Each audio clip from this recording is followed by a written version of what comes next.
Hi hello பாட்டியின் கைப்பக்குவத்தில் பேத்தின்னு சமையல் channel இன்றைக்கி என்ன பார்க்க போகிறேன்னா சோள தோசை தாங்க பார்க்க போகிறோம். நான் 1/2 கிலோ சோளம் எடுத்து தண்ணி ஊற்றி ஊற வச்சுருக்கேங்க. இது வந்து ஒரு 4 மணி நேரம் ஊறினா போதுங்க.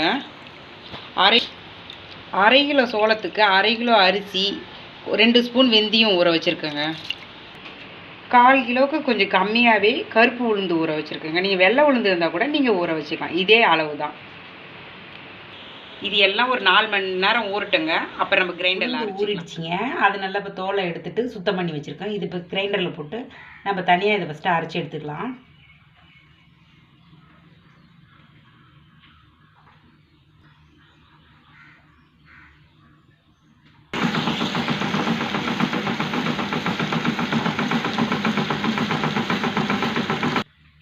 இப்போ உளுந்து மஞ்சிடுச்சிங்க, அரைச்சி வச்சுட்டேன்.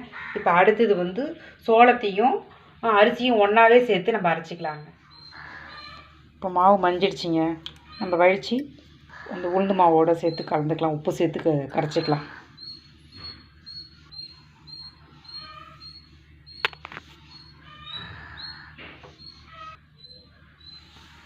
கல்லுப்பு போட்டு கையால் தாங்க கரைக்கணும். கையால் கரைச்சாதான் கொஞ்சம் புளிக்கும். புளிச்சாதான் தோசை கொஞ்சம் டேஸ்ட்டாக இருக்கும். இது கரைச்சி ஒரு 5 மணி நேரம் வெளியில் வச்சுட்டு அப்புறம் எடுத்து தோசை விட்டால் பாக்கி மாவு எடுத்து ஃப்ரிட்ஜில் வச்சுருங்க. அடுத்த நாள் யூஸ் பண்ணிக்கலாம். உப்பு சேர்த்து கரைச்சாச்சு. இதை வந்து 5 மணி நேரம் வெளியில் வச்சு புளிக்க வைக்கும்.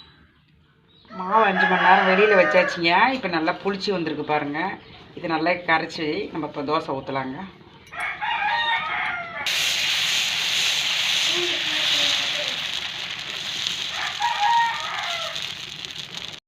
சுவையான சோள தோசை ரெடி.